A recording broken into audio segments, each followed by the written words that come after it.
कैसे हैं आप सभी। उम्मीद करता हूँ बच्चे होंगे, स्वस्थ होंगे। मेरा नाम है अभिषेक। जैसे कि आप जानते हैं, हम कक्षा 12वीं इतिहास विषय पर चर्चा कर रहे हैं।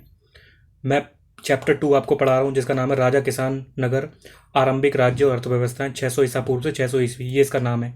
इससे पहले 3 वीडियो अपलोड की जा चुकी हैं, पार्ट 1, पार्ट 2, पार्ट 3। ये पार्ट 4 है। जो आपके जो टॉपिक्स रह गए थे कुछ, उसको हम चर्चा करना चाहेंगे इसमें। तो शुरू करते हैं आज की क्लास। और इसमें मैं आपको ओवरव्यू देना चाहूँगा आज क्या क्या पढ़ेंगे हम। तो अभिलेख वगैरह देखेंगे ये, ठीक है। और उसके बाद हम ये सब 1-2 क्वेश्चन मैंने लगा रखे हैं, उसे भी देखेंगे। क्वेश्चनों के माध्यम से टॉपिक को समझेंगे, किताब को। और कुछ टॉपिक भी हैं, इस पर भी चर्चा करेंगे, ठीक है। नवीन सिद्धांत, दैविक राजा क्या है, इसको देखेंगे थोड़ा। और आगे मैं बता रहा हूँ, जैसे आपको ये चित्र वगैरह हैं, इसको देखेंगे, चित्र वगैरह क्या हैं ये, ठीक है। और उसके बाद ये समुद्रगुप्त की प्रशस्ति क्या थी, इसको देखेंगे, ठीक है। बदलता हुआ देहात, भूमि दान वगैरह पे ये पूरा टॉपिक है। इस पर मैंने क्वेश्चन भी लगाया हुआ है एक, उसको भी देखेंगे पूरा अच्छे से डिटेल में बात करेंगे। अग्रहार क्या होता है, इस पर देखेंगे थोड़ा सा, ठीक है। प्रभावती गुप्त और गांव की कहानी है, इसको भी देखेंगे थोड़ा। प्रारंभिक राज्य में ग्रामीण समाज की विभिन्नताओं का वर्णन करेंगे थोड़ा। और नगरीय जनसंख्या के बारे में देखेंगे थोड़ा सा टॉपिक। और इसके बाद हम देखेंगे सिक्के और राजा। सिक्के और राजा करके भी एक टॉपिक है आपकी किताब में, उसमें देखेंगे। और ये सिक्के की फ़ोटो लगा रखी है मैंने, और साथ में क्वेश्चन भी लगा रखा है, इसको भी देखेंगे, ठीक है। तो ये ओवरव्यू है पूरा आज के टॉपिक का, तो इसको देखेंगे आराम से। तो शुरू करते हैं पहला जो क्वेश्चन है उसके साथ, ठीक है। तो ध्यान रखना है इस बात को। तो जो पहला क्वेश्चन है वो देखते हैं क्या है। पहला जो क्वेश्चन है ये आपको आपकी किताब में मिल जाएगा। किताब रख के जब बैठेंगे तो उसमें देख लेंगे। पहला क्वेश्चन है, सम्राट अशोक के अभिलेखों में इनमें से निम्न तत्वों के प्रमाण तत्व होते हैं, प्रमाण प्राप्त होते हैं, सॉरी, है ना। कौन से ऐसे तत्व मिलते हैं हमें अभिलेखों में अशोक के। बेसिकली इसमें पूछना चाह रहा है कौन से तत्व मिलते हैं, कौन सी जानकारी मिलती है हमें अशोक के अभिलेखों में। जैसे कि आपको पता है कि अभिलेखों की लिखने की परंपरा जो थी वो अशोक ने शुरू कराई थी, ठीक है। अभिलेखों के माध्यम से वो अपने शासन का जो संदेश है वो जनता तक पहुंचाता था, और उसी के माध्यम से जानकारी हमें मिलती है अभिलेखों के माध्यम से। तो देखते हैं, पहला है धम्म का प्रचार, उसने किया। तो ये टॉपिक है, पूरी किताब में आपको मिल जाएगा अपनी। तो इसके मैंने क्वेश्चन आंसर फॉर्मेट में बना दिया है इस टॉपिक को, तो थोड़ा देख लेते हैं। पेपर में आता है कभी कभी, ठीक है। तो ध्यान रखना इस बारे में। धम्म का प्रचार, अशोक के अभिलेख से उसके धम्म के प्रचार की जानकारी मिलती है। सबसे पहले अशोक ने धम्म का प्रचार किया। पिछली वीडियो में मैंने आपको मौर्य साम्राज्य के बारे में बताया था। तो मौर्य साम्राज्य में ही, मौर्य साम्राज्य जब बना तो उसी में मौर्य वंश में एक राजा हुआ था जिसका नाम था अशोक, जो सम्राट बने आगे चलकर। और उन्होंने भारत का विस्तार किया, बहुत अफगानिस्तान तक भारत को पहुंचा दिया। भारत का जो आप देखने को मिलता है ना आज की डेट में, पाकिस्तान अफगानिस्तान जो भी है नक्शे में, यहाँ तक हमारा साम्राज्य था, मौर्य साम्राज्य कभी उस समय, ठीक है, जो कि भारत कह सकते हैं आप हमारा। तो पहला ये पॉइंट देख लिया, धम्म का प्रचार। धम्म क्या था वो भी मैंने प्रीवियस क्लास में आपको पढ़ाया, पार्ट 3 में, कि धम्म क्या था उसको देखा था हमने। धम्म जो है बौद्ध धर्म से ये विचार आया है। तो धम्म के प्रचार की जानकारी हमें अशोक के अभिलेखों में मिलती है। दूसरा पॉइंट है विशाल मौर्य साम्राज्य की जानकारी। अशोक के अभिलेख से विशाल मौर्य साम्राज्य व उसके प्रशासन की जानकारी मिलती है। जैसे मैंने बताया मौर्य साम्राज्य बहुत विशाल था। अशोक के जो अभिलेख हैं वो मौर्य साम्राज्य के बारे में जानकारी देते हैं, उसके प्रशासन के बारे में बताते हैं कि शासन प्रशासन कैसे काम करता था उस समय में, ठीक है, मौर्य काल में, मौर्य युग में। तो ध्यान रखना इस बारे में। तीसरा जो पॉइंट है वो है अशोककालीन भाषा का ज्ञान। अशोककालीन भाषा का ज्ञान, अशोक के अभिलेख से उसके साम्राज्य की भाषा प्राकृत और लिपि ब्राह्मी और खरोष्टी के बारे में पता चलता है। अशोक के जो अभिलेख हैं उससे हमें पता चलता है कि उसके साम्राज्य की भाषा कौन सी थी। उसके साम्राज्य की भाषा थी प्राकृत, ये हमने देखा था उसमें, ठीक है। तो ध्यान रखना इस बारे में, इस बारे में प्राकृत भाषा थी उसकी साम्राज्य की भाषा, ठीक है। और लिपि जो थी ब्राह्मी थी और खरोष्टी थी उसकी लिपि, लिपि वगैरह, लिपि मतलब लिखते हैं जिससे। तो ये हमें उसके अभिलेख की बताते हैं सारी जानकारी। उपाधियों का ज्ञान, चौथा जो उसका वो है, उसका उपाधियों ज्ञान मिलता है। अभिलेख संख्या 10 के अनुसार अशोक का नाम नहीं बल्कि उसकी उपाधियाँ देवनामपी है, जिसका अर्थ है देवताओं को प्रिय, प्रियदर्शी, देखने में सुंदर का पता चलता है। कहने का मतलब है कि जो चौथा जो अभिलेख है उसका जो चौथा पॉइंट है आपका इसमें, तो वो बता रहा है कि जो अभिलेख संख्या 10 मिली है अशोक, उसमें अशोक का नाम नहीं मिला है। फिर क्या मिला है, उसकी उपाधि मिली है। उपाधि का मतलब होता है जो टाइटल हम कहते हैं, जैसे महात्मा गांधी के बारे में कहते हैं, मोहनदास नाम था उनको, तो उनको महात्मा की उपाधि दे दी गई। तो उपाधि अलग चीज़ होती है, नाम अलग होता है। नाम अशोक था, लेकिन जो अभिलेख संख्या 10 बताती है उसमें अशोक का नाम अशोक नहीं लिखकर उन्होंने उपाधि लिखी। उसकी उपाधि थी देवनामपी है, जिसका अर्थ है देवता को प्रिय और प्रियदर्शी माने देखने में सुंदर। तो ये पता चलता है हमको। तो ध्यान रखना, उपाधि को ज्ञान वगैरह ये सारा हमने देखने को मिला है। तो अशोक के अभिलेखों में इन सभी प्रमाणों के तत्वों के बारे में पता चलता है। अंत में जब भी क्वेश्चन खत्म करो, अपना आंसर खत्म करो, तो अंत में एक लाइन जरूर लिख दिया करो, जैसे मैंने लास्ट में लिखवा दी कि अशोक के अभिलेखों में इन सभी प्रमाणों के तत्वों के बारे में पता चलता है। कौन कौन से प्रमाण? उपाधियों ज्ञान मिलता है उसे, उसके अभिलेखों में अशोककालीन भाषा का ज्ञान प्राप्त होता है, विशाल मौर्य साम्राज्य की जानकारी मिलती है, धम्म का प्रचार मिलता है। तो ये क्वेश्चन आ सकता है एग्जाम में 3 नंबर का, तो ध्यान रखना इस बारे को। आगे बढ़ते हैं। तो ये क्वेश्चन मैंने लगा दिया। जब मैं नोट्स बनाया करता था, जब मैं पढ़ाया करता था ऑफलाइन, तब के नोट्स थे, तो मैंने यहाँ पर इसको लगा दिया इसमें, ठीक है। तो ध्यान रखना वीडियो में। अब एक क्वेश्चन आता है आपका, ये भी पूछ लेता है कभी कभी कि राजधर्म के नवीन सिद्धांत के बारे में बताओ। तो ये टॉपिक एक देख लेते हैं, क्या है ये टॉपिक, ठीक है। तो दक्षिण की बात होगी, दक्षिण जो भारत है ना उसकी बात होगी। तो बोल रहा है दक्षिण के राजा और सरदार क्या थे, तो मैं रीड कर देता हूँ। और जो रेड मैंने हाईलाइट कर रखा है ना रेड कलर से, तो इसको ध्यान रखना है आपको, ठीक है, इस पर ज़्यादा फोकस करना है। उपमहाद्वीप के दक्कन और उससे दक्षिण के क्षेत्र में स्थित तमिलकम अर्थात तमिलनाडु, आंध्र प्रदेश और केरल के कुछ हिस्से। तमिलकम का मतलब है तमिलनाडु, आंध्र प्रदेश और केरल का कुछ हिस्सा में चोल, चेर और पांडे जैसी सरदारियों का उदय हुआ, ठीक है। चोल तमिलनाडु में थे, ठीक है, चेर जो थे केरल में थे, और पांडे आंध्र प्रदेश में। तो ये एक सरदार टाइप के थे, सरदारियां थी, देखेंगे सरदार सरदारी, ये भी टॉपिक है, इसको भी देखेंगे। ये राज्य बहुत ही समृद्ध और स्थायी सिद्ध हुए। तो चोल चेर पांड्यों ने इधर राज किया, आंध्रा केरला तमिलनाडु में, तो याद रखना, ठीक है। तो एक टॉपिक आ रहा है, ये भी देख लेते हैं। सरदार और सरदारी मतलब क्या है। सरदार एक शक्तिशाली व्यक्ति होता है जिसका पद वंशानुगत भी हो सकता है। वंशानुगत का मतलब होता है कि जो व्यक्ति अभी शासन कर रहा है उसके बाद उसी का पुत्र शासन करे, तो उसे वंशानुगत कहते हैं, पीढ़ी दर पीढ़ी। उसके समर्थक उसके खानदान के लोग होते थे। सरदार के कार्यों में क्या थे, सरदार क्या काम करता था, विशेष अनुष्ठान कराना, कोई पूजा पाठ वगैरह कराना, युद्ध के समय में नेतृत्व करता था, विवादों को सुलझाने में मध्यस्थ की भूमिका निभाता था। मध्यस्थ माने बीच बचाव करता था विवादों में जाकर। वह अपने अधीन लोगों से भेंट लेता है, लोगों से भेंट भी लेता है, गिफ्ट वगैरह। जबकि राजा कर वसूल करते थे, जो राजा थे वो कर वसूलते थे, और जो सरदार थे ये भेंट वसूलते थे, और अपने समर्थकों को उस भेंट का वितरण करता था, ठीक है। और जो भेंट मिलती थी, गिफ्ट मिलता था, उसे अपने समर्थकों में बांट देता था। और सरदारी में सामान्यतः कोई स्थायी सेना या अधिकारी नहीं होते थे। और जो सरदारी जो यहाँ पे शब्द आया उसमें बता रहा है कोई स्थायी सेना नहीं होती थी, कोई अधिकारी नहीं होते थे। तो हल्का सा याद रखना, वैसे बहुत ज़्यादा इंपॉर्टेंट नहीं है, पर यह है थोड़ा बहुत पूछ सकता है, एक आधी नंबर का पूछ ले वगैरह, तो इतना ध्यान रखना है। कम से कम ये पता होना चाहिए, कम से कम हमने पढ़ा है, कम से कम माइंड में है हमारे, ठीक है। ज़्यादा वो नहीं है, थोड़ा मैं रीड कर देता हूँ, ठीक है, बता देता हूँ। हमें इन राज्यों के बारे में, किन राज्यों के बारे में, वही जो मैंने पढ़े अभी, चेर, पांडे, चोल, इनके राज्यों के बारे में विभिन्न प्रकार के स्रोतों से जानकारी मिलती है। उदाहरण के तौर पर प्राचीन तमिल संगम ग्रंथों में ऐसी कविताएं हैं जो सरदारों का विवरण देती हैं कि उन्होंने अपने स्रोतों का संकलन और वितरण किस प्रकार किया। याद रखना, जो तमिलनाडु वगैरह की जानकारी जो हमें मिलती है, तमिल, केरल, इन सब की जो जानकारी मिलती है वहाँ पे तमिल संगम ग्रंथों से मिलती है। एक संगम ग्रंथ थे, ठीक है, तो इनसे हमें जानकारी मिलती है दक्षिण के इनके राज्यों की। कुछ कई सरदार और राजा लंबी दूरी से व्यापार द्वारा राजस्व वसूलते थे। कोई सरदार थे, राजा थे, वो राजस्व वसूलते थे, बता रहा है, उनकी काम बता रहा है। इनमें मध्य और पश्चिम भारत के क्षेत्रों पर शासन करने वाले सातवाहन, एक सातवाहन राजा हुए थे।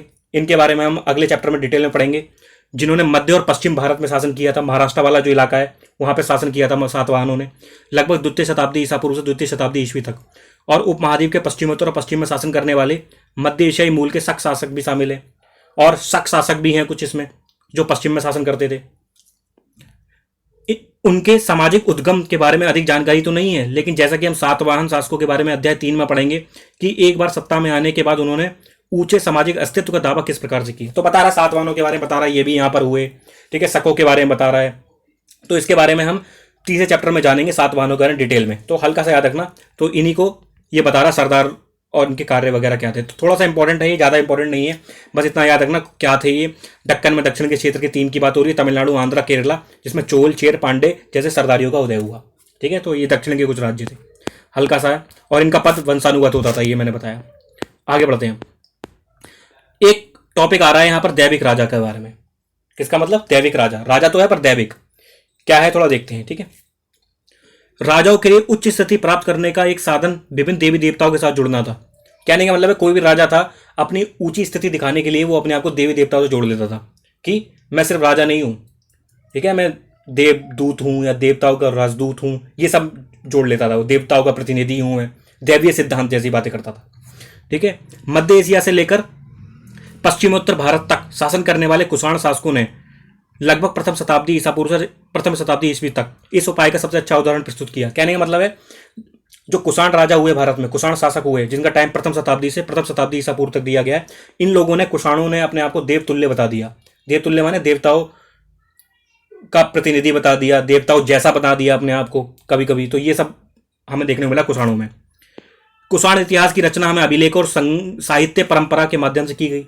अभिलेख वगैरह के माध्यम से हमें कुषाणों का इतिहास मिलता है साहित्य परंपरा से। जिस प्रकार के राजधर्म को कुषाण शासकों ने प्रस्तुत करने की इच्छा की, उसके सर्वोत्तम प्रमाण उनके सिक्कों और मूर्तियों से प्राप्त होता है। कुषाण शासकों का इतिहास के बारे में हमें जानना है, उनके राजधर्म के बारे में जानना है, तो उनके सिक्के वगैरह बताते हैं कि सिक्के वगैरह कुषाणों ने चलवाए, ठीक है, सोने के सिक्के, उसमें अपना चित्र छपवाया और अपने जो देवता उनका चित्र छपवाया। तो ये सब। आगे, उत्तर प्रदेश में मथुरा के पास माट के एक देवस्थान पर कुषाण शासक की विशालकाय मूर्ति लगाई गई थी।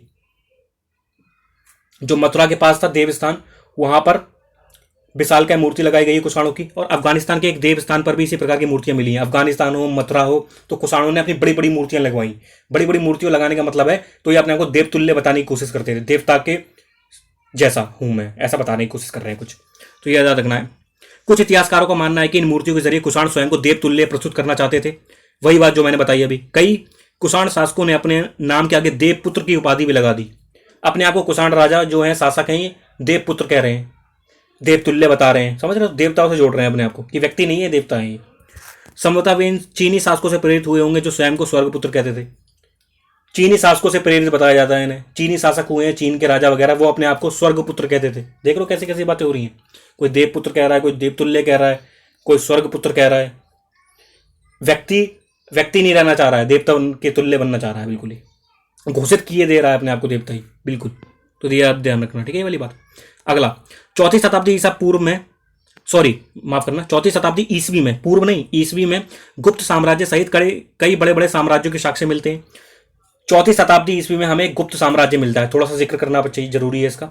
गुप्त साम्राज्य, ठीक है, ये गुप्त साम्राज्य वो नहीं है जो चंद्रगुप्त मौर्य था, उसकी बात नहीं हो रही है। गुप्त साम्राज्य अलग है। चौथी शताब्दी में गुप्त साम्राज्य का पहला राजा था कुमारगुप्त। कम से कम 320 ईस्वी में ये वंश आया था भारत में। गुप्त वंश कहते हैं इसे, गुप्ताज पीरियड कहते हैं जो। तो इनका पहला जो राजा था वो था कुमारगुप्त। और इसी वंश में आगे जब पढ़ते जाओगे तो इसी वंश में हमें चंद्रगुप्त प्रथम इनका राजा देखने को मिलेगा, समुद्रगुप्त मिलेगा, चंद्रगुप्त द्वितीय एक राजा मिलेगा जिसका जिक्र आगे होगा, ठीक है। इनका नाम चंद्रगुप्त है। और इस चंद्रगुप्त को उस चंद्रगुप्त से कंफ्यूज मत कर लेना जो मौर्य वंश में हमने पढ़ा था, ठीक है। वो ईसा पूर्व में था, वो चंद्रगुप्त मौर्य जो चाणक्य के साथ मिलकर जिसने नंद वंश को खत्म किया था, वो अलग था। और ये गुप्त वंश ये अलग है, ये गुप्त वंश अलग है। तो ध्यान रखना इस बारे में, ठीक है। साम्राज्यों के साक्ष्य मिलते हैं। इनमें से कई साम्राज्य सामंतों पर निर्भर थे। ये सामंतों पर निर्भर हुआ करते थे, ठीक है। सामंत कौन होते हैं बताऊंगा अभी। अपना निर्वाह स्थानीय संसाधनों द्वारा करते थे, संसाधनों वगैरह से अपना काम करना, जिसमें भूमि पर नियंत्रण भी शामिल था, नियंत्रण वगैरह शामिल होता था। सामंत बेसिकली क्या होता था, राजा इन्हें नियुक्त करता था सामंतों को, ठीक है। इनके राजा के अंडर हुआ करते थे शुरुआत में सामंत, कि इनको जमीन वगैरह कुछ है वो दे दी, एक जगह पूरा, एक जो जगह है पूरा नियंत्रण इन्हीं को दे दिया। और इन्हीं से बोला जा रहा है कि इस जगह को जो है राज करो, ठीक है। जब भूमि का टुकड़ा वगैरह दे देना सामंतों को। ये जो सामंत है आगे चलकर यही तो बहुत ताकतवर बनने लग जाएंगे। और जो राजा इनको जो नियुक्त करता था उसी को हटाने लग जाएंगे आगे चलकर। तो सामंतों के बारे में थोड़ा सा जिक्र है। ये स्थानीय संसाधन द्वारा करते थे जिसमें भूमि पर नियंत्रण भी शामिल था। वे शासकों को, बे मतलब सामंत, शासकों का आदर करते थे और उनकी सैनिक सहायता भी करते थे, ठीक है। क्योंकि शासक जो राजा है वही नियुक्त कर रहा है सामंत को, इसलिए जो सामंत है वो राजा के प्रति जवाबदेह है। तो उनका आदर करता है राजा का, उनकी सैनिक सहायता भी करता है कभी जरूरत पड़ती है। जो सामंत शक्तिशाली होते थे वो राजा भी बन जाते थे, देख रहे हो। सामंत जो शक्तिशाली हो जाते थे बहुत, वो सोचते थे राजा का क्या आदेश मानना, उसी को हटा दो ना, राजा खुद ना बन जाऊं राजा। तो ये सोच रहे वो। और जो राजा दुर्बल होते थे वे बड़े शासकों के अधीन हो जाते थे, ठीक है। गुप्त शासकों का इतिहास, ये क्वेश्चन आ सकता है आपसे कि गुप्त शासकों का इतिहास हमें कैसे पता चलता है, तो देख लेते हैं। गुप्त शासकों का इतिहास हमें साहित्य, सिक्कों और अभिलेखों की सहायता पर से लिखा गया है। साथ ही कवियों द्वारा अपने राजा या स्वामी की प्रशंसा में लिखी गई प्रशस्तियां भी उपयोगी रही हैं। प्रशस्तियां माने क्या होता है, प्रशस्तियां माने होता है अपनी तारीफ लिखवाना, बड़ी बड़ी बातें लिखवाना कि वो वगैरह वगैरह, ठीक है। तो गुप्त राजा एक हुआ था समुद्रगुप्त, तो उसकी प्रशस्ति बहुत विख्यात है, बहुत लोकप्रिय है उसकी प्रशस्ति, कि उसके बारे में बताया जाता है कि वो राजा कितना बड़ा था, शक्तिशाली था। तो हरिशरण नामक कवि ने लिखी थी, वो आगे आएगा। तो इससे हमें जानकारी मिलती गुप्त राजाओं की। यद्यपि इतिहासकार इन रचनाओं के आधार पर ऐतिहासिक तथ्य निकालने का प्रयास करते हैं, लेकिन उनके रचयिता तथ्यात्मक विवरण की अपेक्षा उन्हें काव्यात्मक ग्रंथ मानते थे। ठीक है, ये सब बातें हैं जो हाईलाइट कर रखी हैं, बस वही इंपॉर्टेंट है। ठीक है, उदाहरण के तौर पर इलाहाबाद स्तंभ अभिलेख के नाम से प्रसिद्ध है। एक इलाहाबाद स्तंभ है, ठीक है, अभिलेख, जिसमें प्रयाग प्रशस्ति की रचना हरिशरण, जो गुप्त सम्राटों के संभवतः सबसे शक्तिशाली सम्राट समुद्रगुप्त के राज कवि थे, ने संस्कृत में की थी। कहने का मतलब है इलाहाबाद स्तंभ अभिलेख है एक, जिस पर प्रयाग प्रशस्ति लिखी गई है उस पर। तो ये हरिशरण जो नामक कवि थे उन्होंने लिखवाई थी गुप्त सम्राटों के बारे में। और गुप्त सम्राट कौन से थे? वो था समुद्रगुप्त। ठीक है, और संस्कृत भाषा में है उसकी प्रशस्ति। प्रशस्ति माने होता है तारीफ करना। ठीक है, तो याद रखना। तो पूछ लेगा पेपर में, प्रयाग प्रशस्ति की रचना किसने करी थी? हरिशरण ने। हरिशरण किसका कवि था? समुद्रगुप्त का। समुद्रगुप्त कौन था? गुप्त वंश का एक राजा। तो याद रखना इस बारे में। ठीक है, शासक। तो ये बात हो गई सारी, ये देख सकते हो। और हमने कनिष्क का जिक्र किया था। हमने कनिष्क के बारे में बताया था कि कनिष्क एक राजा था जो अपने आप को देवपुत्र, देवतुल्य बताने की कोशिश करता था, अपने आप को राजा बताने की कोशिश कर रहा था वो। ठीक है, तो ये कनिष्क ने सिक्के चालू किए थे सोने के। तो कुषाण सिक्का है, ये देख सकते हैं, ये कनिष्क है। ठीक है, कनिष्क ने अपना अग्रभाग, अपनी फोटो लगा दी है, और पीछे पृष्ठ भाग पर, जो पीछे का जो भाग है, ये दूसरा वाला, यहाँ पर देवता है। ठीक है, ये देवता की फोटो है, ये देख, जो जूम कर रहा हूँ मैं, ये। तो ये सिक्के वगैरह बनाकर, अपनी फोटो छापकर, देवताओं की फोटो छापकर ये संदेश देना चाहते हैं प्रजा को कि हम देखो भाई राजा हैं यहाँ पर और हम इन देवताओं को मानते हैं वगैरह। तो सिक्के के चलाए थे सोने के। ठीक है, और ये देख सकते हैं एक मूर्ति है बहुत बड़ी विशाल, ये विशाल मूर्ति मिली है, देख, है ना। तो ये विशाल मूर्तियां वगैरह कुषाणों से ही जोड़ी जाती हैं इन्हें भी, क्योंकि कुषाणों ने बड़ी बड़ी मूर्तियों को बनाने की परंपरा शुरू की थी। इन्होंने बड़ी बड़ी मूर्तियां बनवाते थे। ठीक है, ताकि लगे कि बहुत राजा बहुत नामी है, बहुत ज़्यादा बड़ा है वगैरह, ये सब। ठीक है, अब देखते हैं समुद्रगुप्त की प्रशस्ति क्या है। समुद्रगुप्त की प्रशस्ति क्या है? प्रशस्ति माने तारीफ वगैरह, कोई प्रशंसा वगैरह। ये प्रयाग प्रशस्ति का एक अंश है। जो प्रयाग प्रशस्ति थी ना, जो हरिशरण ने लिखी है, ये प्रयाग प्रशस्ति याद रखना, हरिशरण नामक कवि ने लिखी है संस्कृत भाषा में। तो ये समुद्रगुप्त के बारे में जानकारी दे रहा है। क्या बोल रहा है? धरती पर उनका कोई प्रतिद्वंदी नहीं था। प्रतिद्वंदी माने क्या होता है? प्रतिद्वंदी माने होता है टक्कर देने वाला उन्हें कोई नहीं था। किनका? समुद्रगुप्त का। अनेक गुणों और शुभ कार्यों से संपन्न उन्होंने अपने पैर के तलवे से अन्य राजाओं के यश को मिटा दिया। बता रहा, पैर के तलवे से मिटा दिया राजाओं को, उनके यश को मिटा दिया। वे परमात्मा पुरुष हैं। बे मतलब समुद्रगुप्त। साधु भले की समृद्धि और असाधु बुरे के विनाश के कारण है। अच्छों के साथ अच्छा करते हैं, बुरों के साथ बुरा करते हैं, बता रहा है। वे अज्ञेय हैं। अज्ञेय मतलब कि अजय हैं, कोई नहीं हरा पाया उन्हें। उनको कोमल हृदय का भक्ति और विनय से ही वश में किया जा सकता है। कोमल हृदय से और भक्ति विनय से वश में कर सकता है, कोई हरा नहीं सकता लड़ाई में उसे। वे करुणा से भरे हुए हैं। वे अनेक सहस्र गायों को दाता हैं। सहस्र माने बहुत, हजार गाय दान में देते हैं। उनके मस्तिष्क की दीक्षा दीन दुखियों, वृणियों और पीड़ितों के उद्धार के लिए की गई है। वे मानवता के लिए दिव्यमान उदारता की प्रतिमूर्ति हैं। दिव्यमान है, उदारता है मानवता के लिए, बता रहा है। उदारता माने होता है बड़े दिल वाला। ठीक है, वे देवताओं में कुबेर है, धनदेव, वरुण समुद्रदेव, इंद्र वर्षा के देवता और यम मृत्यु देव के तुल्य हैं। तो कहने मतलब जो राजा है उसके बारे में बड़ी बड़ी बातें लिख दी हैं समुद्रगुप्त के बारे में इसने, हरिशरण ने। ठीक है, तो याद रखना। और समुद्रगुप्त को भारत का नेपोलियन भी कहा जाता है। नेपोलियन पश्चिम में था, फ्रांस में था, जैसे कि आपने पढ़ाई होगा फ्रांस की क्रांति वगैरह। तो नेपोलियन के बारे में कहा जाता है युद्ध वगैरह वो हारा नहीं जाता। ठीक है, तो उसी प्रकार कहा जाता था समुद्रगुप्त के बारे में भारत में, ये सारे युद्ध जीत गए, कोई युद्ध नहीं हारा। हालांकि नेपोलियन तो हार गया था, वाटरलू का युद्ध हारा था वो, लेकिन समुद्रगुप्त सारे युद्ध जीतता गया, सारी लड़ाइयाँ जीतता गया। तो इसलिए इसको कहा जाता है। आगे देखते हैं। एक चीज और आ रही है, एक और टॉपिक है आपकी किताब में, बदलता हुआ देहात। क्या मतलब है इसका? बदलता हुआ देहात 5.1 जनता में राजा की छवि। ठीक है, देखते हैं इसे, थोड़ा पढ़ते हैं। मैं जूम कर देता हूं थोड़ा और। ये देखो, राजा के बारे में प्रजा क्या सोचती थी। स्वाभाविक है कि अभिलेखों से ये सभी जवाब नहीं मिलते हैं। अभिलेख की भी सीमाएं होती हैं, अभी पढ़ेंगे अंत में क्वेश्चन। अभिलेख से सारी जानकारी नहीं मिलती है हमें। ठीक है, वस्तुतः साधारण जनता द्वारा राजाओं के बारे में अपने विचारों अनुभवों के विवरण कम ही छोड़े गए हैं। फिर भी इतिहासकारों ने इसका निराकरण करने का प्रयास किया है। ठीक है, ज़्यादा हमें जानकारी मिलती नहीं है कि राजा के बारे में प्रजा क्या सोचती थी। फिर भी इतिहासकारों ने बताने की कोशिश की कि क्या सोचती थी प्रजा, और जो हाईलाइट कर रखा है उस पर ज़्यादा फोकस करना है। उदाहरण के तौर पर जातक और पंचतंत्र जैसे ग्रंथों में वर्णित कथाओं की समीक्षा करके इतिहासकारों ने पता लगाया है कि इनमें से अनेक कथाओं के स्रोत मौखिक किस्से कहानियां हैं, जिन्हें बाद में लिपिबद्ध किया गया। जातक और पंचतंत्र में जो कहानियां हैं, जो किस्से हैं, वो मौखिक हैं, बाद में उन्हें लिपि में लिखा गया। जातक कथाएं पहली सहस्राब्दी ईस्वी के मध्य में पाली भाषा में लिखी गई हैं। जो जातक कथाएं हैं ये पहली सहस्राब्दी ईस्वी में लिखी गई हैं। ठीक है, 1000 ईस्वी में करीबन बता रहा है, और जो पाली भाषा में है। ठीक है, जातक कथाएं याद रखना, जो भी शब्द आए ना कभी भी जातक, तो समझ लेना बौद्ध धर्म का है शब्द, बौद्ध धर्म से आ रही है जातक शब्द। जातक कथाएं बौद्ध धर्म में होती हैं, और बौद्ध धर्म की जो भाषा है वो पाली भाषा है। बौद्ध धर्म के आपको जितने भी ग्रंथ वगैरह मिलेंगे, तो बौद्ध धर्म की जो प्रिय भाषा कह सकते हैं आप, उसी में उन्होंने अपने ग्रंथों की रचना करी, वो है पाली भाषा। पाली याद रखना, ठीक है। अब देखते हैं यहाँ ये इंपॉर्टेंट, गणतंतु जातक नामक एक कहानी में बताया गया है कि एक कुटिल राजा की प्रजा किस प्रकार से दुखी रहती है। कुटिल माने होता है चालाक, कि प्रजा कैसे दुखी रहती है बताया है। इन लोगों में वृद्ध महिलाएं, पुरुष किसान, पशुपालक, ग्रामीण बालक और यहां तक कि जानवर भी शामिल हैं। जब राजा अपनी पहचान बदलकर प्रजा के बीच में यह पता लगाने गया कि लोग उसके बारे में क्या सोचते हैं, तो एक एक कर सबने अपने दुखों के लिए राजा को भला बुरा बोला। उनकी शिकायत थी कि रात में डकैत उन पर हमला करते थे और दिन में कर इकट्ठा करने वाले अधिकारी। ऐसी स्थिति से बचने के लिए लोग अपने अपने गांव छोड़कर जंगल में बस गए। कहने का मतलब है, इस गणतंतु जातक में बताया गया कि जब राजा ने यह पता लगाने की कोशिश करी कि राजा के बारे में प्रजा क्या सोचती है, तो राजा अपना भेष बदलकर प्रजा के बीच में गया, ठीक है, तो पता करने कि राजा के बारे में क्या बातें हो रही हैं। तो बीच में चला गया जनता के, या प्रजा, जनता शब्द सही नहीं है, प्रजा शब्द यूज करना, जब राजा हो तो प्रजा, सरकार हो आज की तो फिर जनता। तो प्रजा के बीच में गया तो प्रजा उस उल्टी सीधी बातें करती है राजा के बारे में, बोलती है कि भाई राजा के जो अधिकारी हैं वो टैक्स इकट्ठा करते हैं रात में और दिन में, और रात में डकैत हमला कर देते हैं। तो राजा काय का है, जो सुरक्षा नहीं दे पा रहा जनता को, तो राजा वाजा नहीं है। तो ये सब उसके बारे में उल्टी सीधी उसने अपने बारे में बातें सुनी, ठीक है। वो इसलिए सुन पाया क्योंकि वो भेष बदल के गया था, उसे सच्चाई पता चल गई। तो इस तरह हमें ये जानकारी मिलती है गणतंतु जातक से। तो याद रखना इस जातक की नाम। जैसा कि कथा से पता चलता है कि राजा और प्रजा, विशेषकर ग्रामीण प्रजा के बीच संबंध तनावपूर्ण होते थे, ठीक है। राजा और प्रजा के बीच में संबंध अच्छे नहीं है, तनावपूर्ण है, क्योंकि शासक अपने राजकोष को भरने के लिए बड़े बड़े कर की मांग करते थे। जो राजा होते थे टैक्स लगा देते थे बड़े जनता के ऊपर कर, जिससे जनता जो थी बहुत परेशान होती थी उनसे, जिससे किसान खासतौर पर त्रस्त रहते थे। इस जातक कथा से पता चलता है कि इस संकट से बचने का एक उपाय जंगल की ओर भाग जाना होता था।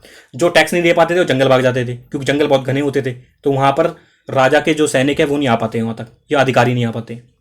इसी बीच करों की बढ़ती मांग को पूरा करने के लिए किसानों ने उपज बढ़ाने के लिए और उपाय ढूंढने शुरू किए। तो कर वगैरह बढ़ा देता था राजा, इसलिए जनता जो है राजा के बारे में अच्छे से विचार नहीं रखती है, सॉरी प्रजा। तो ये याद रखना, ठीक है। जनता नहीं यूज करना, सब प्रजा यूज करना अच्छा रहेगा।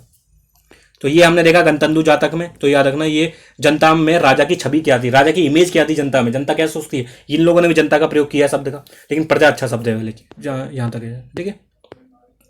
अब अगला पॉइंट है भूमिदान और नए संप्रांत ग्रामीण।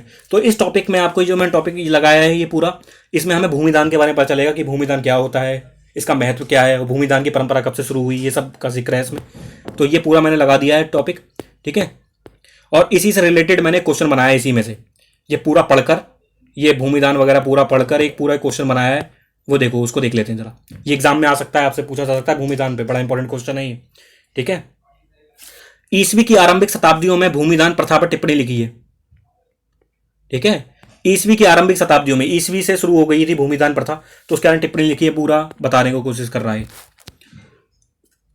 उत्तर, ईसवी की आरंभिक शताब्दियों में भूमिदान प्रथा के बारे में पता चलता है हमें, ईसवी की आरंभिक शताब्दियों से पता चलता है। जैसे चंद्रगुप्त द्वितीय की पुत्री प्रभावती गुप्त ने दंगुन गांव दान में दिया था। जैसे मैंने आपको बताया था गुप्त वंश था, गुप्त वंश में एक राजा हुआ था, उसी वंश में चंद्रगुप्त द्वितीय, तो उसकी पुत्री थी प्रभावती गुप्त, तो उसने दंगुन गांव दान में दे दिया था, पूरा उठा के गांव ही दान में दे दिया, ठीक है। तो राजा की बेटी थी। स्रोत, अब स्रोत पद का मतलब है कि कहां से हमें जानकारी मिलती है भूमिदान की। तो भूमिदान की जानकारी हमें अभिलेखों से मिलती है और ताम्र पत्रों से प्राप्त होती है, ठीक है।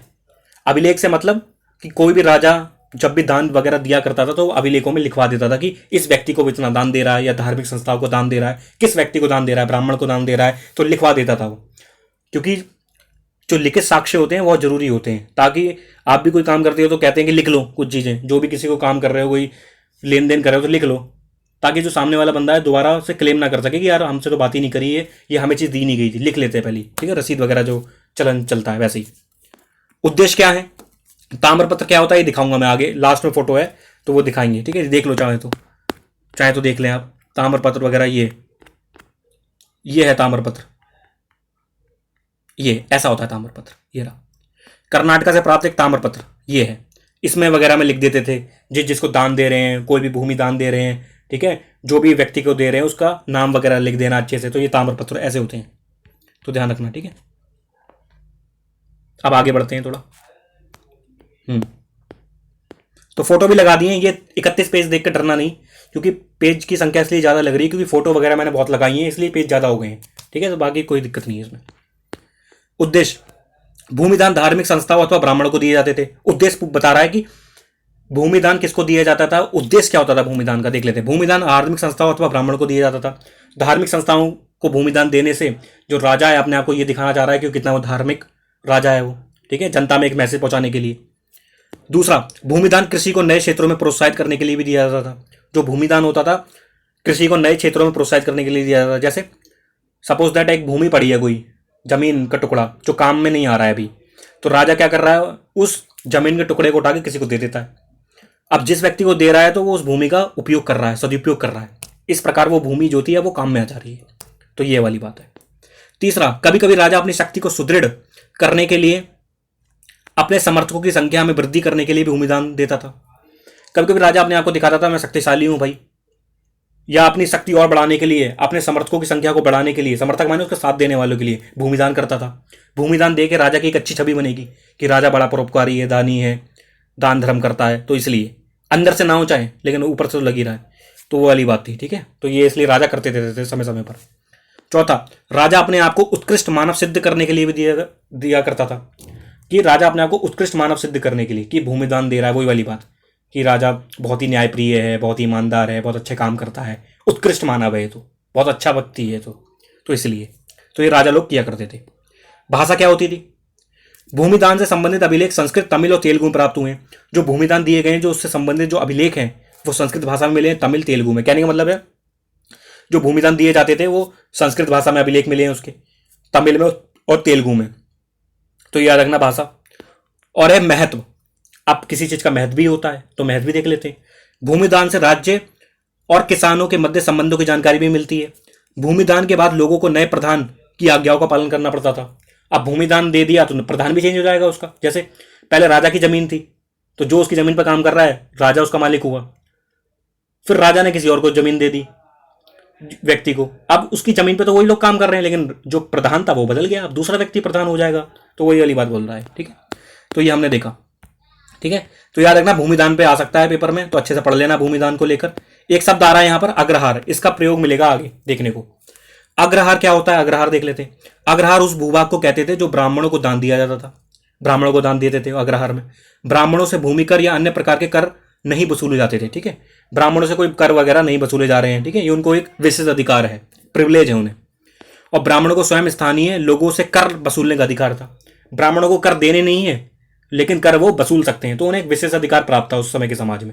तो ये देख सकते हैं हम। ठीक है, तो ये अग्रहार भूभाग कहते थे जो ब्राह्मणों को दान दिया था, पेपर में आ सकता है। ठीक है, अब एक जो पैसेज है नीले वाला जो बॉक्स है इसको इंपॉर्टेंट है, ये एग्जाम में आया हुआ है बहुत बार। ये पूरा पैसेज दे देगा आपको एग्जाम में, ये पूरा, और इसके नीचे 3 क्वेश्चन बना के दे देगा 1 2 3, और बोलेगा कि पूरा पैसेज पढ़कर इन 3 सवालों का जवाब दो। तो अगर आपने ये पहले पैसेज पढ़ रखा है पूरा एक बारी, तो आपका टाइम वहां पर बच जाएगा एग्जाम में। इसे पूरा पढ़ने की आपको ज्यादा नौबत नहीं आएगी, थोड़ा सा पढ़ लेंगे तो भी समझ में आ जाएगा। ठीक है, इसलिए पहले से पढ़ लेना ताकि समझ में रहे चीजें। प्रभावती गुप्त और दंगुन गांव क्या है देख लेते हैं। जैसे मैंने बताया था प्रभावती गुप्त जो थी चंद्रगुप्त द्वितीय की पुत्री थी, उसने दंगुन गांव दान में दे दिया था, पूरा गांव दे दिया उठा के दान में। ठीक है, ध्यान रखना इस बारे में। तो उसी को लेकर ये पैसेज है पूरा ब्लू बॉक्स। प्रभावती गुप्त ने अपने अभिलेख में ये कहा है कि क्या कहा है, अभिलेख लिखवाया उसने, तो यह प्रभावती गुप्त बता रही। प्रभावती ग्राम कुटुंबिनों, गांव के गृहस्थ और कृषक ब्राह्मणों और दंगुन गांव के अन्य वासियों को आदेश देती है। क्या आदेश देती है, आपको ज्ञात हो कि कार्तिक शुक्ल पक्ष की द्वादशी तिथि को धार्मिक पुण्य प्राप्ति के लिए इस ग्राम को जल अर्पण के साथ आचार्य चनाल स्वामी को दान दिया गया है। आचार्य चनाल स्वामी को दान दे दिया उसने, बता रही है कौन से दिन को दिया, कार्तिक को दिया, शुक्ल पक्ष की द्वादशी तिथि को। आपको इनके सभी आदेशों का पालन करना चाहिए। वो कह रही है कि इनके आदेश सब मानेंगे अब चनाल स्वामी के। एक अग्रहार के लिए उपयुक्त निम्नलिखित रियायतों का निर्देश भी देती हूं। अग्रहार कौन थे, अभी मैंने पढ़ाया अग्रहार। अग्रहार एक भूमि का टुकड़ा होता था जो ब्राह्मणों को दिया जाता था। तो बता रही है कि उपयुक्त निम्नलिखित रियायतों का निर्देश देती हूं। क्या रियायत दे रही है वो, इस गांव में पुलिस या सैनिक प्रवेश नहीं करेंगे। रियायत माने होता है छूट। तो जो वो अग्रहार दे रही है, कौन, प्रभावती गुप्त दे रही है जिन ब्राह्मण को, तो उसके साथ वो छूट भी दे रही है, रियायतें भी दे रही है। क्या, कि इस गांव में, जो गांव उसने दान में दिया, उसमें पुलिस या सैनिक प्रवेश नहीं करेंगे कभी। दौरे पर आने वाले शासकीय अधिकारियों को यह गांव घास देने और आसन में प्रयुक्त होने वाले जानवरों की खाल और कोयला देने के दायित्व से मुक्त है। ठीक है, गांव वालों को ये अधिकारियों को नहीं देना है वगैरह। साथ ही वह मदिरा खरीदने और नमक हेतु खुदाई करने के राशि अधिकार को कार्यान्वित किए जाने से मुक्त हैं। ये सारे काम नहीं करने गांव वालों को, मदिरा वगैरह। इस गांव को खनिज पदार्थ और खाद्य वृक्ष के उत्पाद देने से भी छूट है। खनिज पदार्थ वगैरह नहीं देंगे ये राजा के अधिकारियों को। फल और दूध देने से भी छूट है, फल दूध भी नहीं देंगे। इस गांव का दान इसके भीतर की संपत्ति और बड़े छोटे सभी करों सहित किया गया है। कहने का मतलब है जो दान दिया गया है उसने गांव जो दान में दिया, साथ में गांव दान में देने के साथ साथ वो ये भी बोल रही है कि राजा के जो भी अधिकारी आएंगे, क्योंकि जो राजा होता था वो गांव गांव जाके कर वसूल करता था और कर में ये सब लेता था वो, जैसे इसमें आ रहा है ना ये फल दूध वगैरह ये सब लिया करते थे दूसरे गांव से। पर वो कह रही है कि इस गांव से कोई भी जो अधिकारी है राजा का, राज्य का, वो कुछ भी कर वसूल नहीं करेगा। ये रियायतें दी हैं उसने, ठीक है, ये छूट दे दी है लोग वहां उस गांव के वासियों को, उस गांव को। तो याद रखना ये अग्रहार। इस राज्य देश को 13वें राज्य वर्ष में लिखा गया। ये जो राज्य देश था, राजा राज्य देश माने राजा का आदेश, इसको 13वें राज्य वर्ष में लिखा गया और इसे चक्रदस ने उत्कीर्ण किया। चक्रदस कोई व्यक्ति होगा तो उसने उत्कीर्ण किया बता रहा है। तो याद रखना ये इंपॉर्टेंट है। भूमिदान पे क्वेश्चन आ सकता है एग्जाम में, पैसे जा सकता है ये वाला डिट्टो एकदम सेम टू सेम। और क्वेश्चन आ सकते हैं 1 नंबर का पूछा जा सकता है, 3 नंबर का, 8 नंबर का, कैसा भी क्वेश्चन आ सकता है। ध्यान रखना इस बात को, ठीक है, इंपॉर्टेंट है बहुत ज्यादा, आया भी हुआ है पहले भी। अब देखते हैं एक और क्वेश्चन। ये भी टॉपिक है आपकी किताब में, ठीक है, उसका मैंने एक क्वेश्चन बना दिया है, उसे क्वेश्चन आंसर में फॉर्मेट कर में तब्दील कर दिया। प्रारंभिक राज्यों के ग्रामीण समाज की विभिन्नता का वर्णन करो। जो प्रारंभिक राज्य थे उसके ग्रामीण समाज की विभिन्नता क्या थी। विभिन्नता माने गांव का समाज कैसा था, ये बोलना चाह रहा है वो बेसिकली। देख लेते हैं। ग्रामीण समाज की रूपरेखा निम्न प्रकार की थी। जब भी कोई क्वेश्चन आए तो पहले उत्तर सीधा पहला पॉइंट मत लिख दो, ये बहुत बार मैंने बताया है, ठीक है। तो क्या करना है हमेशा कि पहले क्वेश्चन में से उत्तर उतार दो कि ग्रामीण समाज की रूपरेखा निम्न प्रकार की थी। पहला पॉइंट, ग्रामीण समाज में भूमिहीन, खेतिहर, श्रमिक, छोटे किसान और बड़े बड़े जमींदार होते थे। गांव में भाई सब कुछ होता है। भूमिहीन, खेतिहर भी हैं। भूमिहीन माने जिस पर भूमि नहीं है, खेती करते हैं जो श्रमिक, छोटे किसान है, बड़े बड़े जमींदार हैं। किसानों की भी कैटेगरी होती है, याद रखना। छोटा किसान होता है, मझोला किसान, बड़ा किसान, ठीक है, ऐसे किसानों की कैटेगरी होती है। और कुछ लोग होते हैं जो खेती करते हैं किराए पर, ठीक है, तो ध्यान रखना इस बारे में, पट्टे पर आते हैं जो।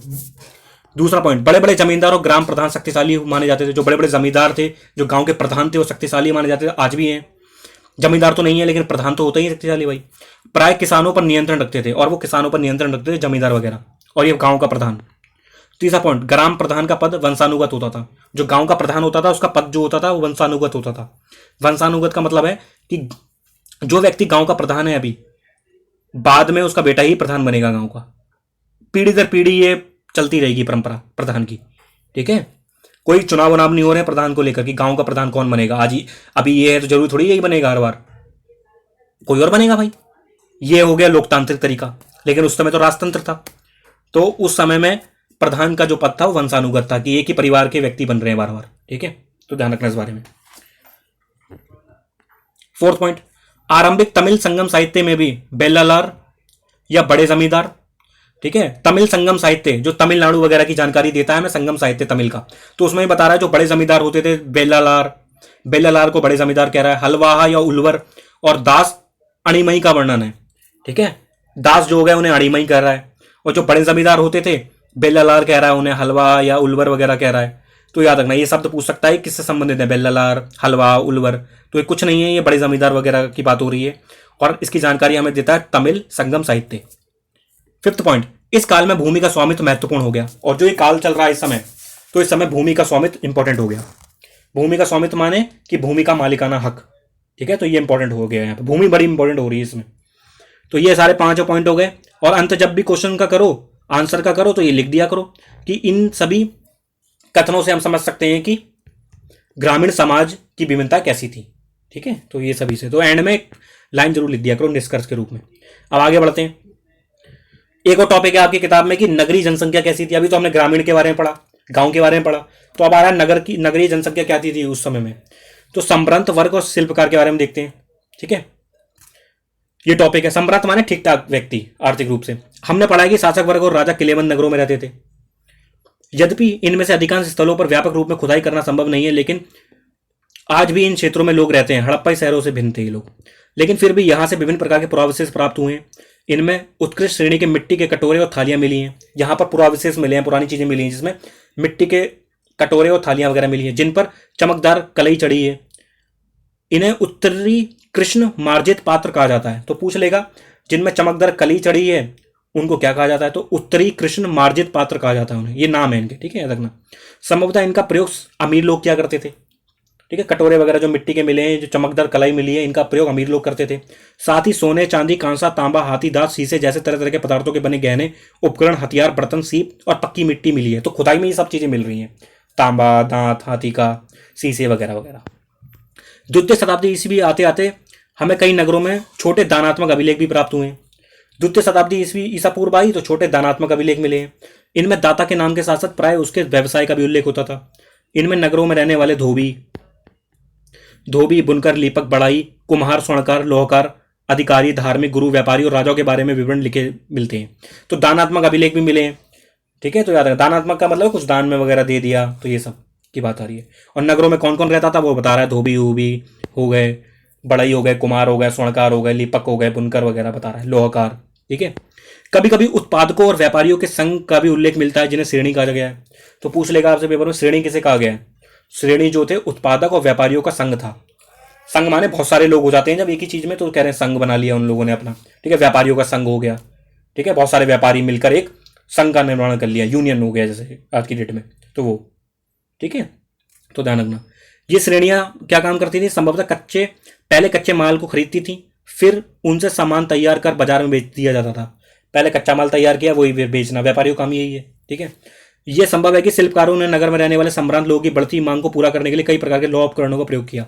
और जो शिल्पकार होते हैं उन्होंने बहुत महत्वपूर्ण भूमिका निभाई लोगों के लिए, ठीक है, संभ्रांत लोगों के लिए। जैसे शिल्पकार क्या हो गया, जो एक ऊपर मैंने पढ़ाया ना आपको, कुमार, बढ़ई, स्वर्णकार, लौहकार, सब शिल्पकारी तो है, ठीक है। ये सब तो लोगों की जो ये जरूरतों को पूरा कर रहे हैं और उनकी जिंदगी आसान बना रहे हैं। तो नगरों में तो होता ही है, तो उस समय का नगर भी ऐसे ही था, तो ध्यान रखना इस बारे में। अगला टॉपिक आ रहा है सिक्के और राजा, ठीक है। क्या आ रहा है? सिक्के और राजा।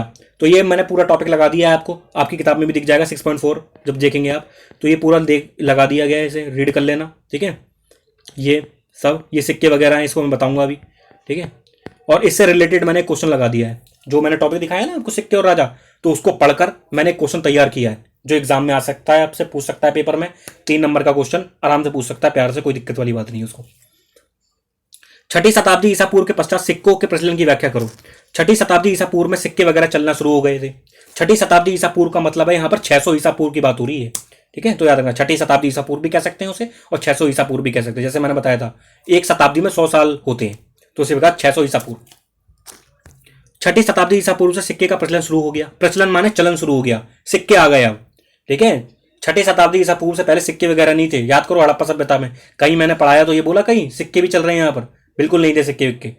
तो सिक्के आ जाने से जो है लेन देन, व्यापार विनिमय, अर्थव्यवस्था के लिए बड़ा उपयोगी रहा सिक्का, ठीक है। पिछली क्लास में मैंने आपको समझाया कि सिक्के क्या फायदे हो सकते हैं, ठीक है। जो मर्जी सामान खरीद लो। अब बार्टर सिस्टम वाली बात नहीं रही कोई। बार्टर सिस्टम मतलब कि भाई किसी को गेहूं खरीदने हैं तो चावल देने पड़ेंगे उसे, सामने वाले को। अब जिस सामने वाले से गेहूं खरीद रहे हैं हम सोच रहे हैं उसको चावल दे देंगे, गेहूं ले लेंगे। अब वो कह रहा भाई चावल मेरे पास ऑलरेडी है, तुम्हें चाहिए तो बताओ कितने चाहिए। वो कह रहा मुझे नहीं चाहिए चावल, अब तुम कह रहे हो भाई गेहूं तो मुझे चाहिए, तो दिक्कत आ गई ना। तो अब सिक्के से क्या है, इस समस्या का हल हो गया। सिक्के से अब क्या है कि कुछ भी ले लो जाके, भाई दुकान है पूरी, कोई भी कुछ भी खरीद लो, ये ले लो भाई, इतनी स्वर्ण मुद्राएं दे दी, इतनी चांदी की मुद्राएं दे दी, सिक्के दे दिए, कुछ भी दे दिए, लो हो गया काम। आगे बढ़ते हैं। और याद रखना, एक और चीज याद रखना, अभी वो आगे आएगी खैर। तो छठी शताब्दी ईसा पूर्व से सिक्के का प्रचलन शुरू हो गया। पहला आहत सिक्कों का प्रचलन शुरू हुआ। आहत सिक्के क्या होते हैं अभी दिखाऊंगा फोटो पर। चांदी और तांबे के आहत सिक्कों का प्रयोग शुरू हो गया, जो कि खुदाई में मिले हैं। किस में मिले हैं? खुदाई में मिले हैं आहत सिक्के, जिनका प्रयोग वाणिज्य के लिए किया जाता था। वाणिज्य माने व्यापार वगैरह के लिए किया जा रहा है। ये आहत सिक्के चलते थे उस समय, चांदी और तांबे के।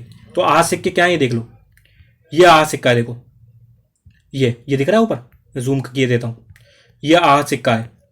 तो इसके नीचे लिखा भी है आहत। सबसे स्पष्ट है कि इन सिक्कों पर प्रतीकों को आहत कर उन्हें बनाया जाता था, ठीक है। इसमें जो प्रतीक वगैरह दिख रहे हैं आपको, देखो जानवर वानवर दिख रहे हैं, तो इनको आहत कर देना। आहत माने खोद के इन्हें बनाना, उसके ऊपर उकेड़ देना ये सारे निशान, तो उसे आहत कह रहे हैं, ठीक है। अब आगे दूसरा पॉइंट है यहां पर राजाओं द्वारा जारी करना। राजाओं द्वारा जारी करने का मतलब क्या है? आहत सिक्कों पर बने प्रतीकों के आधार पर यह प्रमाणित होता है कि ये सिक्के राजाओं द्वारा जारी किए जाते थे। और जो सिक्के वगैरह जारी करने का काम कौन करेगा? राजा ही करेगा। जो आज हमारी करेंसी वगैरह है वो सरकार करती है जारी, सरकार मतलब आरबीआई वगैरह सब मिलकर। तो उसी प्रकार जो ये सिक्के वगैरह कोई व्यक्ति तो बना नहीं लेगा, कहने का मतलब कोई व्यक्ति तो घर में बना नहीं लेगा टकसाल खोल के, तो राजा उसे जारी करवाने का आदेश देता है सिक्कों को, ठीक है, जो भी चाहता है। तो याद रखना राजा की इच्छा से हो रहा है वो। सिक्कों पर बने प्रतीकों के आधार पर यह प्रमाणित होता है कि ये सिक्के राजाओं द्वारा जारी किए जाते थे, ठीक है। तीसरा पॉइंट, सोने के सिक्के भी थे, ठीक है। अब सिक्कों की प्रकार आ रहे हैं, सिक्कों की किस्म आ रही हैं, चांदी तांबे के सिक्के, आज सिक्के हमने देखे, अब सोने के सिक्के भी आ रहे हैं। सबसे पहले प्रथम शताब्दी ईसा पूर्व में कुषाण राजाओं ने सोने के सिक्के जारी किए। सबसे पहले सोने के सिक्का जो जारी किया था कुषाण राजाओं ने किया था प्रथम शताब्दी ईसवी में। उत्तर और मध्य भारत में प्राप्त सिक्कों के आधार पर यह निष्कर्ष निकाला जाता है कि बहुमूल्य वस्तुओं का विनिमय होता था। और सिक्कों से क्या हो रहा है, बहुमूल्य वस्तुओं का विनिमय हो रहा है, लेन देन हो रहा है। और दक्षिण भारत के पुरास्थलों पर रोमन सिक्कों के मिलने से यह स्पष्ट है कि उस समय दक्षिण भारत के रोमन साम्राज्य से व्यापारिक संबंध थे। और दक्षिण भारत में भी खुदाई में रोमन सिक्के मिले हैं। तो रोमन सिक्के मिलने से यह निष्कर्ष निकाला जाता है कि हमारा यानी कि भारत का, प्राचीन भारत का रोमन साम्राज्य से व्यापार होता था। ये वही रोमन साम्राज्य है जो आपने कक्षा 11वीं में पढ़ा होगा, तीसरा चैप्टर, जिसका नाम था 3 महाद्वीपों में फैला रोमन साम्राज्य, ठीक है। तो उससे हमारा व्यापार होता था, याद रखना इस बारे में। तो सोने के सिक्के वगैरह ये हमने पढ़ा। चौथा है, योधे कबायली गणराज्यों द्वारा जारी किए गए हजारों की संख्या में तांबे के सिक्के मिले हैं। योधे कुछ कबायली गणराज्य थे, ये पंजाब में पाए गए हैं ये योधे। तो इन्होंने क्या किया था, तांबे के सिक्के जारी किए थे। तो इन खुदाई में ये सिक्के खूब मिले हैं हमें। तो ये हो गया, ठीक है। और पांचवा पॉइंट, गुप्त शासकों व सोने के सिक्के। सोने के सबसे उत्तम सिक्के गुप्त शासकों द्वारा जारी किए, ठीक है। जो गुप्त राजा हुए थे, समुद्रगुप्त वगैरह के बारे में मैंने पढ़ाया अभी, तो गुप्त राजाओं ने सोने के सिक्के सबसे अच्छी क्वालिटी के जारी किए थे, इस पॉइंट में बता रहा है। छठा पॉइंट, छठी शताब्दी ईस्वी में सिक्कों में कमी आने लग गई, लेकिन जिसके निम्नलिखित कारण थे। छठी शताब्दी ईस्वी में क्या हुआ, सिक्कों में कमी आने लग गई। छठी शताब्दी ईसा पूर्व से शुरू हुआ सिक्कों का खेल, और छठी शताब्दी ईस्वी तक आते आते अब सिक्कों में क्या हो रही है, कमी आ रही है भारी। क्यों कमी आ रही है देखते हैं। पहला आर्थिक संकट आ गया, चांदी वगैरह के सिक्के जारी कर रहे हैं, अब चांदी नहीं रही मानो, तो चांदी के सिक्के क्या करेंगे, सोने के सिक्के जारी कर रहे हैं। सोने के सिक्के बनाने के लिए सोना तो होना चाहिए ना, तो सोना ही नहीं है, अब इन पे दिक्कत आ रही है इन्हें, आर्थिक संकट आ गया इन पे।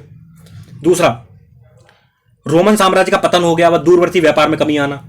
कुछ सिक्के रोमन साम्राज्य से भी हमें प्राप्त हो रहे थे, अब रोमन साम्राज्य ही पतन की स्थिति में आ गया छठी शताब्दी ईस्वी में, तो अब उनसे व्यापार भी खत्म हो रहा है हमारा। तीसरा, नए नगरों और व्यापार के नवीन तंत्रों का प्रारंभ होना। अब नए नगर बनने लग रहे हैं, व्यापार के नवीन तंत्रों का प्रारंभ हो गया है, तो इससे भी सिक्कों में कमी आई, ठीक है। नए नए तरीके ढूंढ रहे हैं वो व्यापार के।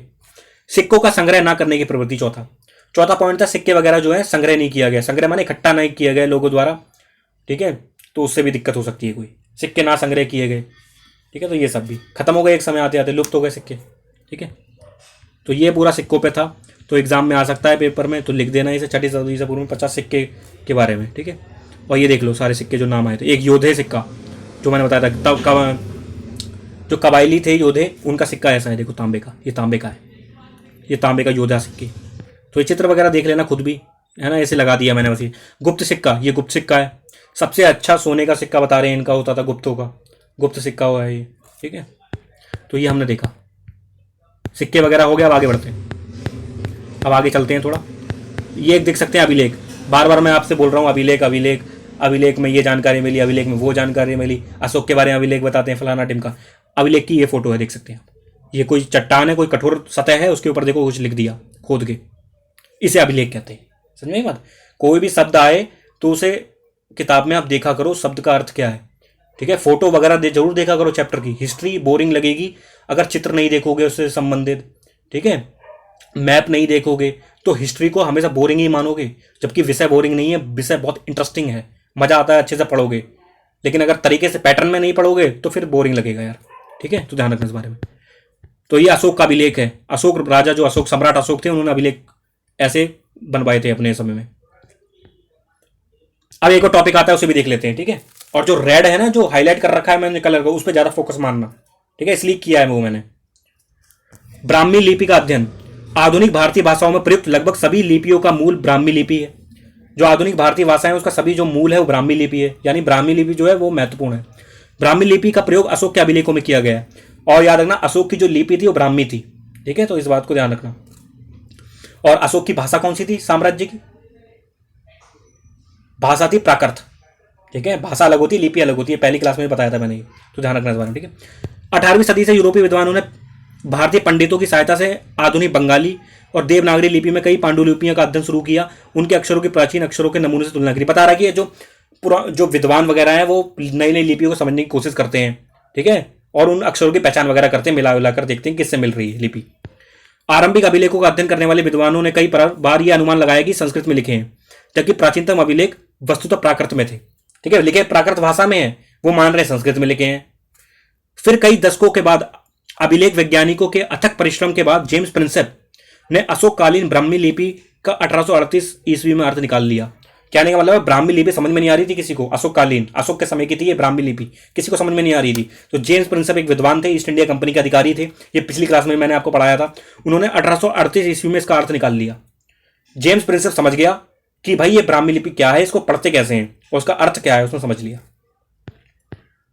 अब दूसरी लिपि, ठीक है, याद रखना अशोक के काल में ब्राह्मी लिपि भी चल रही है और दूसरी लिपि आती है खरोष्टी लिपि। को कैसे पढ़ा गया, खरोष्टी लिपि देख लेते हैं। पश्चिमोत्तर के अभिलेखों में प्रयुक्त खरोष्टी लिपि के पढ़े जाने की कहानी अलग है। याद रखना मैंने जैसे बताया था अशोक का जो साम्राज्य था उसमें भारत शामिल है अपना, पाकिस्तान भी शामिल था उसमें, अफगानिस्तान तक फैला दिया था उसने अपना साम्राज्य। तो आज का जो पाकिस्तान है, जो पाकिस्तान वाला इलाका है, आपने मैप में जरूर देखा होगा, मैं उम्मीद करता हूं। तो पाकिस्तान वाला जो इलाका है उसे हम पश्चिमोत्तर कहते हैं इस वाले इलाके को, ठीक है।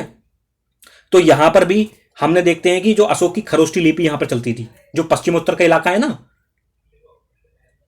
अफगानिस्तान पाकिस्तान वाला जो इलाका है, यहां पर अशोक की खरोष्टी लिपि चलती थी। और पूरे भारत में उसकी लिपि चलती थी ब्राह्मी, पूरे भारत में ब्राह्मी चलती थी। और जो पश्चिमोत्तर का इलाका है पाकिस्तान अफगानिस्तान वाला, इधर उसकी लिपि चलती थी खरोष्टी। ठीक है, 2-3 लिपियां थी अशोक के पूरे साम्राज्य में। जैसे हमारा पूरा भारत है जो, उसमें एक भाषा थोड़ी ना है, क्या एक ही भाषा है, उसमें अनेक भाषाएं, हिंदी भी है, संस्कृत भी है, तमिल तेलुगु सब भाषाएं।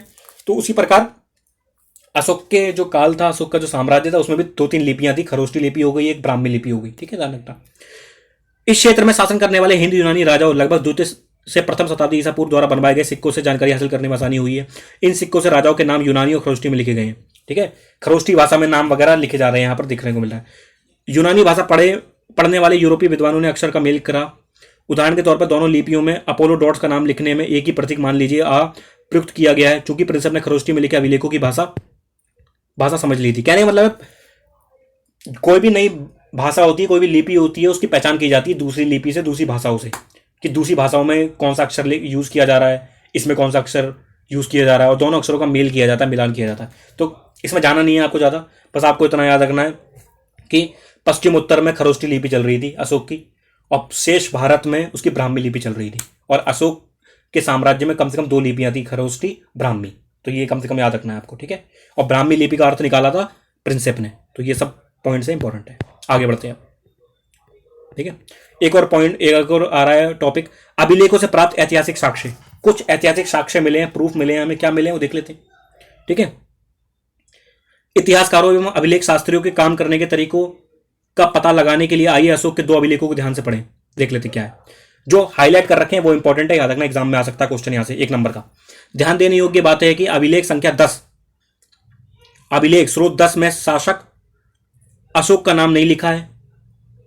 उसमें अशोक द्वारा अपनाई गई उपाधियों का प्रयोग किया गया, जैसे देवनाम्पी अर्थात देवताओं का प्रिय और पीरसिया देखने में सुंदर। शुरुआत में जो मैंने कराया था आपको वही बता रहा है कि जो अभिलेख मिला है स्रोत 10 बता रहा है कि उसमें जो अशोक का नाम नहीं है उसकी उपाधियों का नाम है देवनाम्पी और पियदसी। पियदसी का मतलब देखने में सुंदर, देवनाम्पी का मतलब देवताओं का प्रिय। इन अभिलेखों का परीक्षण करने के बाद अभिलेख शास्त्रियों ने पता लगाया कि उनके विषय, शैली, भाषा और पुरालिपि विज्ञान सब में समानता है।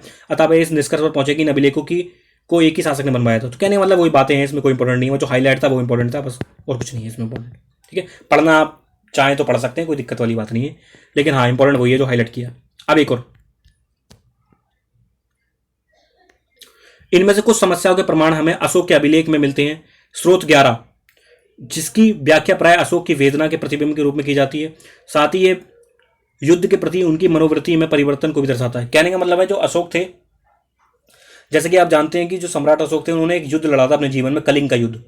ऐसा कहा जाता है कि अशोक ने पूरे भारत को ही लगभग जीत लिया था, नीचे के दक्षिण के कुछ राज्य छोड़ दूं मैं, चोल, चेर, पांडे, छोटा सा तमिलनाडु, केरला, ये वाला इलाका छोड़ने के बाद शेष भारत उन्होंने विजय पा ली थी। लेकिन पूरे भारत में एक जगह ऐसी थी जहां पर वो जीत नहीं पाए थे, जिसका नाम था कलिंग, जो आज का ओडिशा है। तो वहां पर अशोक ने उसे जीतने के लिए, उसे फतेह करने के लिए वहां पर युद्ध किया कलिंग में। ठीक है, ये बात है कम से कम 261 ईसा पूर्व की बात है। तो उस युद्ध में अशोक ने की जो सेना थी उसने बड़ा रक्तपात मचाया, बहुत खून खराबा हुआ, कलिंग की सेनाओं को बहुत मौत के घाट उतार दिया, वहां की जो जनता थी उसको भी मौत के घाट उतार दिया। तो उसके बाद बहुत खून खराबा हो गया। तो कहा जाता है कि अशोक उस खून खराबे को देख के विचलित हो गया, विचलित हो गए। विचलित माने उनका हृदय परिवर्तन हो गया, उन्होंने देखा कि ये खून खराबा करके उन्हें अच्छा नहीं लगा बिल्कुल भी। ठीक है, तो तभी से माना जाता है कि कलिंग युद्ध के पश्चात अशोक ने जो था लड़ाई झगड़े का मार्ग छोड़ दिया था और बौद्ध धर्म के उपासक बन गए थे अशोक। ठीक है, उन्होंने कहा था कि अब लड़ाई नहीं करेंगे, हम खून खराबा नहीं करेंगे, अब शांति के मार्ग पर चलेंगे, अब अहिंसा की बात करना शुरू कर दी थी उन्होंने, बौद्ध धर्म को अपना लिया था, ऐसा कहा जाता है। तो ठीक है, वही वेदना के बारे में ये स्रोत जो 11 है, जो अभिलेख संख्या 11 में हमें अशोक की वेदना के बारे में पता चलता है। वेदना माने होता है दुख, पीड़ा, संताप। ठीक है, तो याद रखना इस बारे में। आगे तो ये वाला था इंपॉर्टेंट। अब एक क्वेश्चन और है, अभिलेखों पर मैंने बना दिया, हालांकि ये मैंने पढ़ा दिया पिछली क्लास में। जो जो दूसरा मैंने जो पार्ट डाला था, वीडियो अपलोड किया था, उसमें मैंने मैप वगैरह समझाया था और साथ में अभिलेख पे एक मैंने आपको वो दिखाया था डब्बा सा, जिसमें अभिलेख के बारे में लिखा था। तो उसी में से एक क्वेश्चन बनाया हुआ है, देख लेते हैं एक बार फटाफट, एग्जाम में आता है, कभी कोई पूछ लेता है अभिलेख वगैरह के बारे में। अभिलेख क्या होता है उसके विषय में बताइए। फर्स्ट पॉइंट, परिभाषा। अभिलेख उन्हें कहते हैं जो पत्थर, धातु या मिट्टी जैसी कठोर सतह पर खुदे होते हैं। ठीक है, ये पता ही है आपको। दूसरा पॉइंट, अभिलेखों का विषय क्या होता है, अभिलेखों में क्या क्या बातें होती हैं। अभिलेखों में उन लोगों की उपलब्धियां, क्रियाकलाप या विचार लिखे जाते हैं जो उन्हें बनवाते हैं। जो बनवाएगा भाई वो अपनी उपलब्धियां लिखवाएगा। उपलब्धियों का मतलब होता है अचीवमेंट, कि उस व्यक्ति ने क्या क्या अचीव किया अपनी लाइफ में। क्रियाकलाप, वो क्या क्या क्रियाकलाप करता है वगैरह, और विचार अपने लिखता है वो। जैसे अशोक के शिलालेखों में अशोक के राज्य आदि के बारे में वर्णन है। जैसे अशोक ने जो शिलालेख लिखवाए उसमें अशोक ने अपने राज्य के बारे में जिक्र किया है।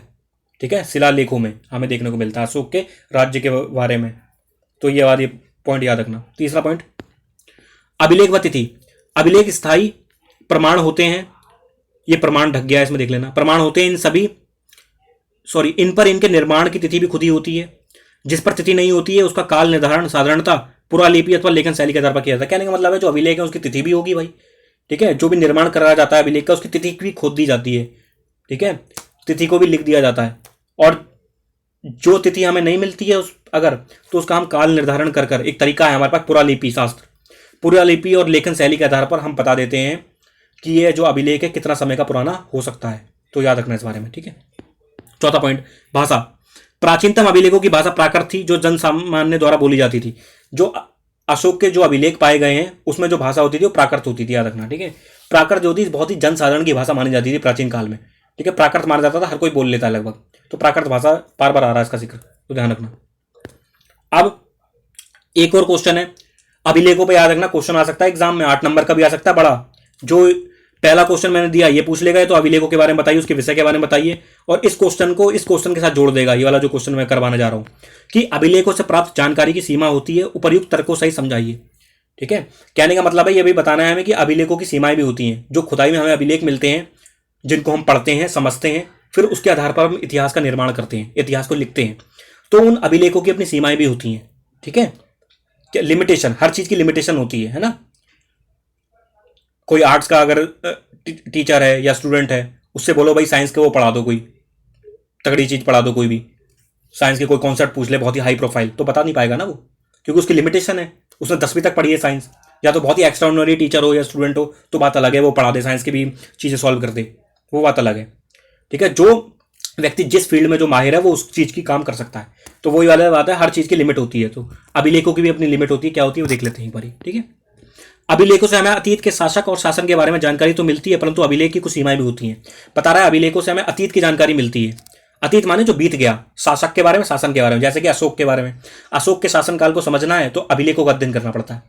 अभिलेखों को समझो, क्योंकि बहुत सारे जो संदेश थे साम्राज्य के उसने अभिलेखों के माध्यम से प्रजा तक पहुंचाए कि सम्राट अशोक ये चाहते हैं, सम्राट अशोक वो चाहते हैं, ये काम करना चाहते हैं, धम्म का विचार हो उसका, ये सब उसने, सहिष्णुता की नीति हो उसकी, ये सब उसने फैलाए अपने अभिलेखों के माध्यम से। तो परंतु अभिलेख की कुछ सीमाएं भी होती हैं। अभिलेख हमें जानकारी तो देते हैं, लेकिन सीमाएं क्या है, उनकी लिमिटेशन क्या है, कहां तक हम अभिलेख का प्रयोग कर सकते हैं, देख लेते हैं। जो अभिलेखों को अपने शासन के लिए प्रयोग करता है वे अपने शासन के बारे में बड़ा चढ़ाकर भी लिख सकता है। सीमाएं जो है, पहली सीमा तो यही है कि भाई जो अभिलेखों का प्रयोग करवा रहा है राजा, इस बात की क्या गारंटी है कि वो अपने राज्य के बारे में बढ़ा चढ़ाकर बात नहीं कर रहा है। ठीक है, तो कुछ भी लिखवा देगा राजा तो अपने शासन के बारे में, राजा ये चाहते हैं, राजा इतने अच्छे हैं, राजा इतने दानी हैं वगैरह। जो अभिलेखों में मिलेगा हमें लिखा, क्या हम मान सकते हैं कि वो बात सत्य है? बिल्कुल 100% सत्य है। तो ये इसमें लिमिटेशन बताई जा रही है। ठीक है, जरूरी नहीं है वो बात सच्ची हो, क्योंकि हर राजा अपनी तारीफ ही लिखवाना चाहेगा भाई। क्यों अपनी बुराई लिखवाएगा? कोई तो राजा होगा नहीं जो बुराई लिखवाएगा अपनी, सब तारीफ लगाएंगे वही बड़ा चढ़ाकर। दूसरा, कई बार अभिलेखों के अक्षरों को हल्के ढंग से उत्कीर्ण किया जाता है जिन्हें पढ़ पाना कठिन होता है। कई बार जो अभिलेख लिखे गए हैं प्राचीन भारत में, उनको बहुत ही हल्के अक्षर उसमें हमें देखने को मिलते हैं। ठीक है, अब प्राचीन भारत का अभिलेख है, बहुत हजारों साल पुराना अभिलेख है, वो अब खुदाई में मिल रहा है, हमें इतने सालों बाद खुदाई में मिल रहा है, तो अक्षर वही थोड़ी रहेगा उसका। ठीक है, अक्षर का जो रंग है, जो हल्के अक्षर हैं वो मिट सकते हैं भाई। तो यही बता रहा है जिन्हें पढ़ पाना कठिन है। तीसरा, अभिलेख नष्ट भी हो सकता है। अभिलेख है तो पत्थर ही, ठीक है, वो नष्ट भी तो हो सकता है, टूट भी तो सकता है वो, जिससे अक्षर लुप्त हो जाएंगे। टूट गया अभिलेख तो अक्षर भी खत्म, जिससे अभिलेख पढ़ने वाले अभिलेख शास्त्रियों की समस्या आती है। और जो अभिलेखों को पढ़ता है उसे अभिलेख शास्त्री कहते हैं। ठीक है, ये क्वेश्चन आ सकता है 1 नंबर में। और अभिलेखों का अध्ययन जो होता है वो अभिलेख शास्त्र होता है, तो इस बात को आप ध्यान रखना। ठीक है, और अभिलेख शास्त्री पढ़ते हैं अभिलेखों को अच्छे से, और अक्षर लुप्त वगैरह हो गई, ये पॉइंट पढ़ लिया। चौथा पॉइंट, अभिलेखों से हमें खेती की दैनिक प्रक्रियाओं का उल्लेख नहीं मिलता है। इसमें बता रहा है कि अभिलेख हमें सब तरह की जानकारी नहीं दे पाते हैं। जो दैनिक कृषि हुआ करती थी, जो कृषि वगैरह में जुड़े हैं लोग, ठीक है, उसके बारे में अभिलेख हमें जानकारी नहीं दे पाते। कृषकों के बारे में, उनकी सामाजिक आर्थिक स्थिति कैसी थी, इसके बारे में जानकारी हमें नहीं दे पाते अभिलेख। तो ध्यान रखना इस बारे में। ठीक है, फिर भी जब भी ये 4 पॉइंट लिख दो तो उसके बाद एक लाइन लिख दिया करो, जैसे मैं लिख दिया। फिर भी कहा जा सकता है कि अभिलेख अतीत को समझने में हमारी सहायता करते हैं। ये बात सत्य है कि अतीत को समझने में हमारी सहायता तो करते हैं अभिलेख, लेकिन यह भी सत्य है कि हम अभिलेखों पर आंख बंद करके बिल्कुल डिपेंड नहीं रह सकते उन पर। ठीक है, बहुत केयरफुली उन्हें स्टडी करने की जरूरत है अभिलेखों को। तो ये अभिलेख के बारे में हमने पढ़ा। ये क्वेश्चन आपसे आ सकता है पेपर में, याद रखना। ज्वाइंट क्वेश्चन आ जाए कि अभिलेख के विषय में बताइए, अभिलेख क्या होता है, साथ में ये क्वेश्चन भी जोड़ दे, अभिलेखों से प्राप्त जानकारी की सीमा बताइए, सब बताइए 8 नंबर में। तो 8 नंबर का आ सकता है अभिलेख। जब भी 8 नंबर का क्वेश्चन आए तो उसे डिटेल में लिखना, ठीक है, अच्छे से। तो ध्यान रखना इस बारे में। अब आगे बढ़ते हैं। ये ताम्रपत्र मैंने दिखाई दिया था, ताम्रपत्र पर ये लेख लिखा हुआ है, ऐसे लेख लिखे जाते थे, ये समझाई दिया। अब खत्म ही हो रहा है चैप्टर। ठीक है, काल रेखा आ गई है। काल रेखा वगैरह तो आप खुद पढ़ लिया करो। ठीक है, ये तो फिर भी मैंने लगा दी, एक बार रीड करवा देता हूँ मैं, ताकि अभी ना कहो ये तो पढ़ाई नहीं हुई आपने तो। ठीक है, तो फिर भी मैं समझा देता हूँ इसे। प्रमुख राजनीतिक और आर्थिक विकास कैसा हो रहा है देख लेते हैं। ठीक है, कुछ घटनाएं उनका और समय अवधि है वो देख लेते हैं। लगभग 600 से 500 ईसा पूर्व में क्या हो रहा था? धान की रोपाई हो रही है, गंगा घाटी में नगरीकरण हो रहा है, महाजनपद आ रहे हैं अस्तित्व में और आहत सिक्के आ रहे हैं। तो 600 से 500 ईसा पूर्व की विशेषताएं हैं। ठीक है, 500 से 400 ईसा पूर्व में क्या हो रहा है? मगध के शासकों की सत्ता पर पकड़। मगध के शासक आ रहे हैं जो सत्ता पर पकड़ बना रहे हैं अपनी। ठीक है, और मगध आगे चलकर शक्तिशाली हो जाएगा, यह आपको मैंने पुरानी वीडियो में समझाया है। लगभग 327 से 325 ईसा पूर्व में क्या हुआ? एक घटना घटी थी भारत में, जिस पर सिकंदर नाम के जो शासक थे उन्होंने आक्रमण कर दिया था भारत में। ठीक है, यूनान के राजा थे ये सिकंदर, मैसेडोनिया के, एक जगह है मैसेडोनिया, वहां के ये राजा थे, शासक थे सिकंदर। इन्होंने भारत पर अटैक कर दिया था। ठीक है, कहा जाता है कि ये जो ब्यास नदी है भारत की, वहां तक आ गए थे ये, इनकी सेना। फिर वे ब्यास नदी को पार नहीं कर पाए किसी तरह। ठीक है, और इनकी सेना ने कहा कि वापस चलो अब। तो ये सिकंदर का जिक्र है थोड़ा सा। ठीक है, लगभग 321 ईसा पूर्व में क्या घटना घटी? चंद्रगुप्त मौर्य का राज्यरोहण हुआ।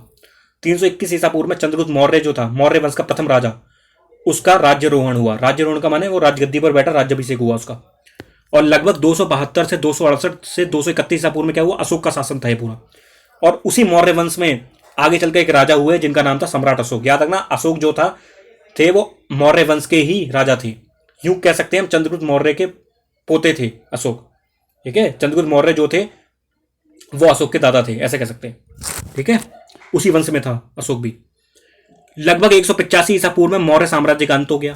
कोई भी साम्राज्य हो उसकी शुरुआत होगी तो अंत भी होता है, ये अंत हो गया। लगभग 200 से 100 ईसा पूर्व में क्या हुआ? पश्चिम उत्तर में शक शासक आ गए, दक्षिण भारत में चोल चेर पांडे का उदय हुआ और दक्कन में सातवाहन आ गए। तो ये बता रहा है। लगभग 100 ईसा पूर्व से 200 ईसी तक क्या हुआ? पश्चिम उत्तर के शक मध्य एशिया के लोग, शासक, रोमन, व्यापार, सोने के सिक्के वगैरह देखने को मिलते हैं हमें। लगभग 78 ईस्वी में क्या हुआ, कनिष्क का राज्यरोहण हुआ। ये कनिष्क वही है कुषाण वंश का राजा, जो अपने आप को देवपुत्र देवतुल्य बता रहा था, जो मैंने टॉपिक पढ़ाया था आपको, अपनी बड़ी बड़ी मूर्तियां लगवाता था जो, वो ये कनिष्क। और लगभग 100 से 200 ईसा पूर्व में क्या हुआ, सातवाहनों और शक शासकों द्वारा भूमिदान के अभिलेख के प्रमाण। और सातवाहनों और शक शासकों ने भूमिदान की परंपरा में बढ़ चढ़कर भाग लिया और अभिलेख के प्रमाण हमें मिलते हैं यहाँ से। लगभग 320 ईसा पूर्व में क्या हुआ, गुप्त शासन का आरंभ हुआ। ठीक है, 320 में गुप्त शासन हुआ आया, याद रखना। और इस गुप्त को आप इस चंद्रगुप्त से कंफ्यूज मत करना, जो ऊपर मैंने पढ़ाया, चंद्रगुप्त मौर्य। ठीक है, चंद्रगुप्त मौर्य का मतलब है मौर्य वंश का है, वंश अलग अलग होते हैं, मौर्य वंश का है। और ये ईसा पूर्व में है 321, और जबकि जो गुप्त वंश का आरंभ होता है ये 320 ईस्वी में होता है। इसके वंश का नाम था गुप्त वंश, और इसी वंश में आगे चलकर चंद्रगुप्त राजा बनेगा एक, चंद्रगुप्त द्वितीय, जिसकी पुत्री थी प्रभावती, जिसने दंगुन गांव दान में दे दिया था। तो याद रखना इस बारे में। ठीक है, लगभग 335 से 375 ईस्वी में समुद्रगुप्त आया। लगभग 375 से 415 ईस्वी में चंद्रगुप्त द्वितीय, दक्कन में वाकाटक। ठीक है, चंद्रगुप्त द्वितीय वही द्वितीय जिसकी पुत्री थी प्रभावती, जिसे दंगुन गांव दान में दिया था। 500 से 600 ईस्वी में क्या हुआ, कर्नाटका में चालुक्य के उदय हुआ, तमिलनाडु में पल्लवों का उदय हुआ, और भी राजवंश आते जा रहे हैं। और लगभग 606 से 647 ईस्वी में क्या हुआ, कन्नौज के राजा हर्षवर्धन और चीनी यात्री सुएनसांग की यात्रा, सुएनसांग भारत आया हर्षवर्धन के काल में, कन्नौज के राजा। और लगभग 712 ईस्वी में क्या हुआ, अरबों की सिंध पर विजय। जो अंतिम जो बात बोली, यहां पर मिडिवल काल शुरू हो जाता है, मध्यकाल यहां शुरुआत हो जाती है, अरबों की सिंध पर विजय। ठीक है, तो ये इंपॉर्टेंट है, जो हाईलाइट कर रखे हैं ना वो बहुत इंपॉर्टेंट है, उसको अच्छे से एक बार नजर डाल लेना, अच्छे से समझ लेना। जो हाईलाइट नहीं कर रखे हैं इंपॉर्टेंट वो भी हैं, लेकिन वो कम इंपॉर्टेंट है, हाईलाइट वाले ज्यादा इंपॉर्टेंट है, तो ज्यादा इंपॉर्टेंट ज्यादा ध्यान रखना है। ठीक है, काल रेखा 2 भी देख लेते हैं। अभिलेख शास्त्र के क्षेत्र में प्रगति क्या क्या थी। 1784 में क्या हुआ, बंगाल एशियाटिक सोसाइटी का गठन हुआ। तो याद रखना, ये याद रखना, पेपर में आ सकता है। बंगाल एशियाटिक सोसाइटी का गठन कब हुआ, 84 में, 1700। 1810 का दशक क्या हुआ, 19वीं शताब्दी में क्या क्या हुआ। 1810 के दशक में कॉलिन मैकेंजी ने संस्कृत और तमिल भाषा के 8000 अभिलेख एकत्र किए। एक कॉलिन मैकेंजी नाम का व्यक्ति था, उसने संस्कृत तमिल भाषा में 8000 अभिलेख इकट्ठे कर लिए। 1838 क्या थी इंपॉर्टेंट, जेम्स प्रिंसेप द्वारा अशोक के ब्राह्मी अभिलेखों का अर्थ लगाना। जेम्स प्रिंसेप ने अशोक के ब्राह्मी लिपि को पढ़ लिया था, इससे उसे ब्राह्मी अभिलेखों का अध्ययन करना आसान हो गया 1838 में। 1877 में क्या हुआ, अलेक्जेंडर कनिंगम ने अशोक के अभिलेखों के एक अंश को प्रकाशित किया। ठीक है, कनिंगम जो थे भारतीय पुरातात्विक सर्वेक्षण, जो कि 1875 में बना था, उसके प्रथम डायरेक्टर जनरल थे कनिंगम। तो कनिंगम ने अशोक के अभिलेखों के एक अंश को प्रकाशित कर दिया, छपवा दिया, पब्लिश करवा दिया। ठीक है, 1886 में क्या हुआ, दक्षिण भारत के अभिलेखों के शोध पत्र एपिग्राफिया कर्नाटका का प्रथम अंग, ये इंपॉर्टेंट नहीं है जरा। 1888 में एपिग्राफिका इंडिका का प्रथम अंग, ये भी इंपॉर्टेंट नहीं है, तो थोड़ा ध्यान रख सकते हो। 20वीं शताब्दी में क्या हुआ, 1965 से 66 में डीसी सरकार ने Indian epigraphy and Indian epigraphical glossary प्रकाशित की। ये पुस्तक है, याद रखना, डीसी सरकार की, Indian epigraphy and Indian epigraphical glossary. तो पूछ सकता है डीसी सरकार ने प्रकाशित करी है। और जो हाईलाइट कर रखे हैं वो इंपॉर्टेंट है। ठीक है, जो हाईलाइट नहीं कर रखे हैं वो कम इंपॉर्टेंट है, हाईलाइट वालों पर ज्यादा फोकस करना है। ठीक है, तो इसी तरह हमने देखा, ये सारा इंपॉर्टेंट था, ये सारी चीजें हमने ध्यान से देखी, पढ़ी, अब खत्म हो गया ये यहां तक। ठीक है, 31 तक। तो क्या था ये थोड़ा देख लेते हैं एक बारी। ये काल रेखा वगैरह देखी, काल रेखा मैंने समझाई आपको। ठीक है, ये ताम्रपत्र वगैरह देखा हमने। ठीक है, ये क्वेश्चन देखा, अभिलेख की सीमाएं होती हैं, अब अभिलेख कहाँ तक उपयोगी होता है समझने में, अतीत के बारे में ये हमने समझा। अभिलेख क्या होता है उसके विषय में बताइए, ये हमने देखा समझा। ठीक है, उसके बाद मैंने ये बताया आपको कि अभिलेखों से प्राप्त कौन कौन से साक्ष्य मिले हैं। अभिलेख संख्या 10 क्या बोल रही है, देवनागरी प्रियदर्शी की बात कर रही है। ठीक है, खरोष्ठी लिपि क्या होती है ये समझा हमने, ब्राह्मी लिपि का अध्ययन पढ़ा, ये अभिलेख को देखा हमने, ऐसा अभिलेख होता है, देखो इसके ऊपर अक्षर वगैरह दिख रहे हैं। ठीक है, उसके बाद हमने सिक्कों के बारे में पढ़ा। 6ठी शताब्दी ईसा पूर्व में सिक्कों का प्रचलन कैसे शुरू हो गया, सिक्कों के बारे में पढ़ा, सोने चांदी के सिक्के वगैरह। ये फोटो दिखाई मैंने आपको, गुप्त सिक्का, योधे सिक्का, ये आहा सिक्के वगैरह। और एक चीज और, ये इंपॉर्टेंट है, मुद्रा शास्त्र क्या होता है। मुद्रा शास्त्र सिक्कों का अध्ययन होता है, इसके साथ ही उन पर पाए जाने वाले चित्र, लिपि आदि तथा उनकी धातु का विश्लेषण और जिन संदर्भों में इन सिक्कों का पाया गया है, इनका अध्ययन भी मुद्रा शास्त्र के अंतर्गत आता है। कहने का मतलब मुद्रा शास्त्र क्या है, जो ये सिक्के वगैरह है ना, इनको पढ़ना, इनको समझना, इसको मुद्रा शास्त्र कहते हैं, अध्ययन करते हैं इसका। और जो अध्ययन करता है उसे कहते हैं मुद्रा शास्त्री। ठीक है, ये याद रखना इस बार। आगे सिक्के राजा वगैरह देखा हमने। ठीक है, उसके बाद नगरों के बारे में जाना हमने, संरचनात्मक शिल्पकार क्या होते हैं ये सब देखा। फिर उसके बाद हमने ये देखा ग्रामीण समाज की विभिन्नताएं क्या थी, ग्रामीण समाज में कितनी विभिन्नताएं थी, ये सब हमने पढ़ा। फिर उसके बाद मैंने ये दिखाया प्रभावती, गुप्त और दंगुन गांव।